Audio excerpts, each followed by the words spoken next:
Bab 029. Aku ada sesuatu untukmu. Kevin menuntun Vita ke ruangan kerja miliknya.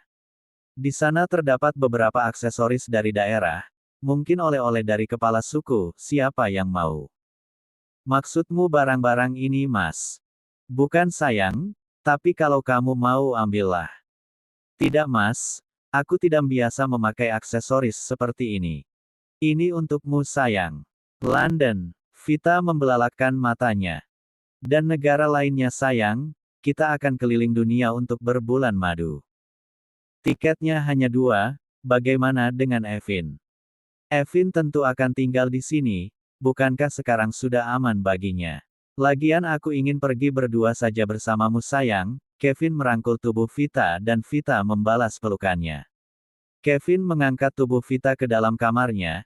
Kamu harus membayar yang semalam, sayang. Yang semalam. Setelah melakukan ritualnya, Kevin meninggalkan Vita ke ruang kerja. Vita pergi ke kamar mandi untuk membersihkan diri. Sayang, Kevin mencari keberadaan Vita. Terdengar suara keran air dari dalam kamar mandi. Sayang, Kevin membuka pintu kamar mandi. Kevin melihat Vita sedang berendam sambil menutup matanya dengan air yang mengguyur kepalanya. Di sini rupanya kamu. Kevin membuka seluruh pakaiannya. Loh, mau ngapain, Mas? Aku sudah selesai kok. Temani aku. Kevin bergabung bersama Vita. Vita hanya pasrah saat Kevin sudah berada di dalam bak mandi. Mas, ini amplop apa? Vita melihat 2 buah amplop yang dihias cantik di atas kasur. Buja saja, Kevin terlihat sedang mengeringkan rambutnya. Memangnya apa ini?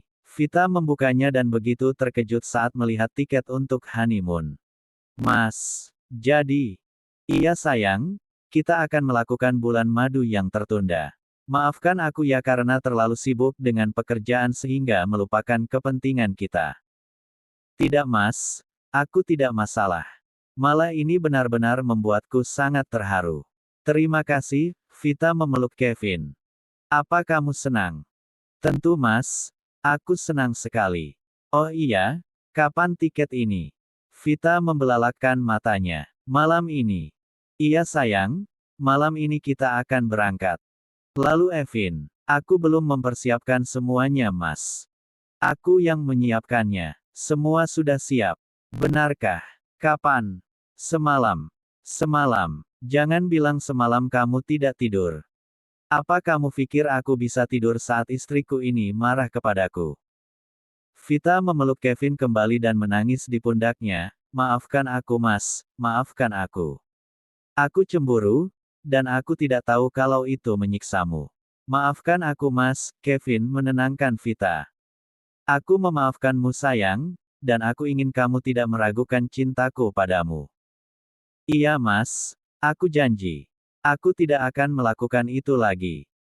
Siang hari Vita dan Kevin sedang berada di ruang keluarga. Evin dan ibu sedang beristirahat di kamarnya. Mas, aku lapar. Aku juga. Aku minta bibik untuk memasak ya. Tidak, aku ingin membeli ayam geprek yang ada di seberang perusahaanmu, Mas. Ayam geprek? Apa di sana ada yang jualan ayam geprek? Iya ada, Mas. Yang selalu penuh dengan pelanggan itu. Maksudmu yang antrinya sampai memenuhi marka jalan? Iya, Mas. Ya sudah, kamu bisa pesan online kan? Kenapa tidak kita yang ke sana aja, Mas? Kayaknya makan di sana lebih enak. Aku pernah makan bersama Evin. Makan di sana itu ayamnya masih panas, sambalnya juga terasa dadakan. Tapi sayang, akan sangat antri kalau kita ke sana. Mas, tiba-tiba Vita menangis. Loh, kamu menangis. Gara-gara ingin makan ayam geprek kamu menangis. Ayolah sayang, hari ini sudah 2 kali aku melihatmu menangis. Itu sangat menyakitiku. Kevin mengambil jaketnya dan mengajak Vita. Vita sangat bahagia dan segera mengikuti Kevin ke tempat parkir. Apa kamu selalu begini? Kevin merangkul pundak Vita. Begini, memangnya bagaimana, Mas? Tadi malam kamu marah-marah kepadaku. Pagi-pagi kamu menangis dan meminta maaf. Dan barusan kamu menangis juga karena ingin ayam geprek. Lalu lihatlah saat ini, tiba-tiba kamu terlihat sangat bahagia. Tidak, biasanya aku mandiri. Terbiasa melakukan banyak hal sendirian. Tapi entahlah Mas, akhir-akhir ini moodku mudah berubah. Mungkin efek PMS aku yang kemarin. Dasar, untung aku cinta sama kamu. Aku juga cinta sama kamu Mas. Tiba-tiba Vita menghentikan langkahnya, kenapa? Kevin melihat ke arah Vita. Ternyata di luar panas banget ya, boleh nggak kamu aja yang beli dan aku tunggu di rumah. Vita memasang wajah memelas di depan Kevin. Kevin hanya membelalakkan matanya. Dengan terpaksa Kevin mengikuti ide Vita. Kevin menelpon seseorang untuk memesankan makanan itu atas nama dirinya. Kevin duduk di ruangan kantornya. Beberapa menit kemudian salah satu pegawai office boy datang dan membawa makanan itu. Bagus, ini untukmu. Kevin memberikan beberapa lembar uang kepadanya. Terima kasih Tuan, terima kasih banyak. Kevin kembali ke rumah dan mendapati Vita yang sedang tertidur di atas sofa. Sayang, ini pesananmu. Vita langsung membuka matanya, wah sudah datang, pukul berapa ini Mas? Pukul 2, Kevin melihat pergelangan tangannya. Apa, hanya 1 jam, Mas beneran beli di tempat itu kan? Iya sayang, coba kamu lihat. Baunya harum. Ayo kita makan. Pasti yang antri itu gadis-gadis cantik kan? Makanya Mas tidak susah mengantri. Vita menyelidiki Kevin dengan memutar-mutarkan badannya. Kamu mencari apa sayang? Aku tadi menyuruh salah satu office boy untuk membeli makanan ini. Oh pantesan, iya udah yuk makan. Kevin benar-benar bingung melihat tingkah Vita. Tidak biasanya dia seperti ini. Selesai makan Vita kembali menuju kamar untuk menyiapkan barang-barang pribadi yang akan dibawa dalam perjalanannya. Mas, apa pakaian segini cukup? Jangan bawa banyak pakaian sayang. Aku yakin kamu ingin membelinya nanti di sana. Jadi kita tidak perlu banyak membawa barang. Baiklah Mas, Vita memasukkan kembali beberapa pakaian ke dalam lemari. Vita menghampiri Kevin dan merebahkan badannya di atas kasur. Lelah sekali Mas. Istirahatlah sayang, Kevin sedang bersama laptopnya. Dia menyiapkan segala sesuatu saat mereka pergi berbulan madu. Mas, lagi apa? Aku sedang membuat rancangan kerja sayang. Aku tidak ingin ditelepon Stefan terus saat aku berbulan madu, Kevin mengecup kening Vita. Apa tidak apa-apa kalau Mas meninggalkan perusahaan dalam waktu yang lama? Tidak sayang, coba lihat. Aku sudah mempersiapkan semuanya. Vita melihat ke arah laptop Kevin, apa? Jadwal untuk 2 minggu. Apa kita akan pergi selama itu? Mungkin lebih, Kevin tersenyum, oke selesai. Kevin mengirim email kepada salah satu orang kepercayaannya. Tunggu dulu Mas. Wallpapernya. Ini kan foto aku pas aku masih menjadi pengasuh Evin. Vita memperhatikan foto saat dia berada di salah satu tempat bermain. Itu Evin yang mengambil gambar. Evin, kapan Evin mengambil gambar ini? Bukankah dia tidak mempunyai kamera? Maksudku ini permintaan Evin. Dia selalu merindukanmu saat kamu jauh darinya. Oh, Vita hanya mengangguk-anggukkan kepalanya. Malam hari Vita dan Kevin menunggu mobil jemputan. Momi mau jalan-jalan ya sama Dedi. Iya sayang, maafkan Momi karena meninggalkan kamu bersama nenek ya. Tidak apa-apa Momi, aku akan menjaga nenek dengan baik, Vita memeluk Evin. Terima kasih sudah menjadi anak yang baik. Oh iya kamu mau oleh-oleh apa nak? Vita mengusap rambut Evin yang tebal. Oleh-oleh ya, aku mau apa ya? Oh iya, aku mau adik bayi Momi. Vita dan Kevin saling berpandangan, doakan kami ya sayang. Ibu doakan semoga kamu segera mendapat momongan duk, ibu menghampiri Vita. Kevin menghampiri mereka dan merangkul ibu. Doakan kami ya bu. Pasti ibu mendoakan kalian berdua. Tiba-tiba suara mobil memasuki pekarangan rumah mereka. Sepertinya mobil jemputan kami sudah datang. Kami pamit ya bu, Kevin mencium tangan ibu dan diikuti oleh Vita. Evin memeluk Vita dengan sangat erat sehingga Vita begitu berat meninggalkannya. Kami pamit. Selama di dalam mobil Vita tidak banyak bicara, tubuhnya terasa sangat lelah. Mungkin karena mereka baru pulang dari perjalanan bisnis. Kamu baik-baik saja sayang. Iya mas, hanya sedikit lelah. Mungkin karena kemarin kita baru pulang dari luar kota. Sini tidur, nanti aku akan membangunkanmu ketika tiba di bandara. Vita mendaratkan kepalanya di pangkuan Kevin. Perjalanan sangat macet sehingga memakan waktu hampir 2 jam. Ayo sayang sudah sampai. Iya mas, Vita dan Kevin turun dari mobil menuju bandara. Pesawatnya delay sayang, seharusnya kita menggunakan jet pribadi milik kita. Tidak mas, aku ingin seperti orang pada umumnya. Kita tidak terlalu membutuhkan pesawat tersebut. Iya sayang, kamu mau makan apa? Aku tidak ingin makan apa-apa mas. Aku tidak ingin nanti mengeluarkan semua isi perutku di pesawat. Baiklah sayang. 30 menit kemudian mereka sudah berada di dalam pesawat. Aku ingin tidur mas, badanku rasanya sangat lelah. Baik, tidurlah sayang. Vita membenarkan posisinya kemudian tertidur. Kevin menatap Vita dengan penuh cinta. Aku janji akan membahagiakanmu sayang. Tidak akan ada air mata di pipimu lagi. Vita membuka matanya saat pesawat sudah berada di tanah London. Mas, kita sudah sampai. Iya sayang, kita baru sampai. Lalu akan kemana kita sekarang? Bianca tidak bisa menjemput kita karena ada pertemuan dengan klien penting. Mungkin malam hari mereka baru bisa menemui kita. Jadi sekarang kita akan langsung menuju hotel. Baiklah mas. Kevin dan Vita kini berada di dalam mobil jemputan yang disediakan oleh hotel. Mas, London sangat indah. Iya sayang, kita akan mengelilingi kota ini. Terima kasih ya mas sudah membawaku ke sini.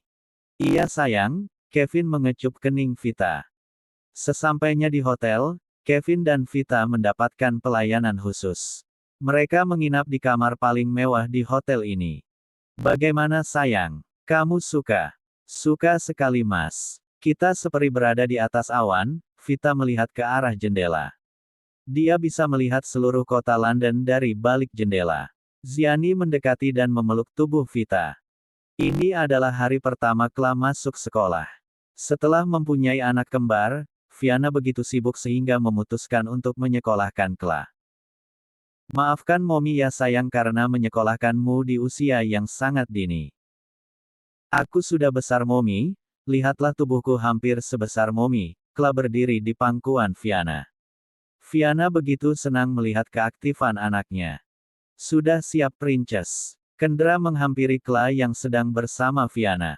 Siap Dedi. Apa Dedi nanti akan menjemputku? Tentu Princess, aku tidak akan membiarkanmu pulang sendirian. Kla menggelengkan kepalanya, Dedi selalu berlebihan. Kau mirip sekali dengan momimu, ketika Dedi mengkhawatirkan kalian, kalian bilang Dedi berlebihan, Kendra pura-pura ngambek. Maafkan aku Dedi, percayalah aku sangat mencintaimu, Kendra membelalakkan matanya. Belajar dari mana kamu? Bukankah Dedi selalu mengatakan itu ketika Momi marah? Fiana tertawa saat mendengar penjelasan anaknya, namun wajah Kendra begitu merah menahan malu. Tapi Dedi benar mencintai Momimu. Aku juga benar mencintai Dedi. Terima kasih Princess, Kendra mengangkat tubuh Kla sehingga dia tertawa dengan terbahak-bahak. Setelah sarapan mereka berpamitan dan saatnya Fiana mengurus kedua anak kembar yang tumbuh semakin besar. Kalian sudah besar, Momi sulit menggendong kalian secara bersamaan, kaki Natar dan Nathan saling tendang saat Fiana menggendongnya secara bersamaan. Fiana sangat bahagia dengan kehidupannya saat ini. Ini adalah impiannya sejak dulu. Karena Fiana tidak pernah mendapat kasih sayang dari ibu kandungnya sehingga dia berniat untuk menghabiskan waktunya untuk anak-anaknya. Kevin dan Vita saat ini sedang makan siang di salah satu restoran dekat hotel. Nanti malam Kak Bianca akan datang ke hotel kita. Iya, Felix pun berkata demikian. Aku ingin mengajak Kak Bika jalan-jalan. Iya, nanti kalian boleh menghabiskan waktu bersama, sebelum aku yang menghabisimu di dalam kamar. Apa sih mas? Ini tempat umum loh, pipi Vita memerah seketika. Loh, mereka tidak mengerti bahasa kita sayang, lagi pula ini London. Orang-orang tidak peduli dengan apa yang kita lakukan. Tetap saja mas. Gemes banget sih kamu. Jangan paksa aku untuk memboyongmu ke hotel saat ini juga, Kevin mencubit pipi Vita. Ih Mas, malu. Kevin hanya tertawa melihat Vita yang sudah benar-benar memerah. Setelah makan lebih baik kita istirahat ya, nanti malam kita akan pergi ke suatu tempat spesial. Spesial, di mana Mas? Rahasia, kan kejutan. Vita tersenyum membayangkan kemungkinan-kemungkinan yang akan diberikan oleh Kevin. Sudah, jangan terlalu berekspektasi, aku tidak ingin kamu kecewa. Kalau begitu buat sesuatu yang lebih bagus dari ekspektasiku mas. Baiklah, Vita dan Kevin tertawa bersama. Sementara di rumah Viana baru saja menidurkan kedua anak kembarnya. Setelah memandikan dan drama-drama kecil karena Kla ingin ikut menggendong adiknya. Mommy, kapan aku tumbuh tinggi? Kenapa sayang? Aku ingin menikah dan mempunyai anak seperti Mommy. Apa? Kenapa sayang? Aku gemas melihat Natar dan Nathan. Aku ingin punya anak seperti mereka supaya aku puas menggendong mereka. Tanpa omelan Mommy. Viana tiba-tiba tertawa, kamu masih kecil princess. Jangan berpikir menikah dulu. Karena Mommy yakin, Daddy tidak akan dengan mudah menikahkanmu. Kenapa Mommy? Kami harus memastikan banyak hal. Pokoknya Kla mau nikah, tiba-tiba Kla menangis. Loh, jangan menangis sayang. Kemarilah. Terdengar suara pintu dibuka dan Kendra menghampiri mereka. Ya, setiap jam makan siang Kendra selalu meluangkan waktu untuk pulang dan makan bersama Viana juga Kla. Ada apa princess? Kenapa kamu menangis? Kla langsung menghampiri Kendra dan merangkulnya, Mommy jahat. Loh, kenapa Mommy jahat? Viana membelalakkan matanya. Memangnya apa yang sudah Mommy lakukan? Mommy tidak mengizinkanku menikah Daddy. Viana dan Kendra sontak tertawa saat mendengar alasan Kla. Sayang, kenapa kamu ingin menikah? Kla ingin punya bayi seperti Nathan dan Natar. Mereka adalah adikmu. Mereka milikmu juga, Kendra menghapus air mata di pipi gembul milik Kla. Benarkah? Lalu kenapa Mommy selalu melarangku menggendong babi Nathan dan Natar? Karena tubuh mereka besar, Princess kalau gendong mereka pasti tidak akan kuat. Jadi lebih baik Princess ajak mereka bermain saja ya. Baiklah Daddy, Kla mencium pipi kiri dan kanan milik Kendra. Pasti Kla lulu olehmu Bie. Viana dan Kendra serta Kla yang berada di pangkuannya pergi menuju meja makan. Dia sama sepertimu sayang, lulu olehku. Tuh dengerin Mommy, Kla ngejek Viana. Iya, Princess gembul ini memang sangat patuh kepadamu. Sekarang duduklah di kursimu. Biarkan Daddy makan. Kla turun dari pangkuan Kendra dan duduk di kursinya. Kendra menghampiri Viana dan memeluk serta mengecup pipinya. Terima kasih karena sudah melengkapi kebahagiaanku. Iya Bie, aku mencintaimu. Aku bahkan lebih mencintaimu, Kla mengejek Viana dan Kendra dengan suara kadelnya. Viana dan Kendra tertawa saat Kla hafal betul dialog yang selalu mereka ucapkan itu.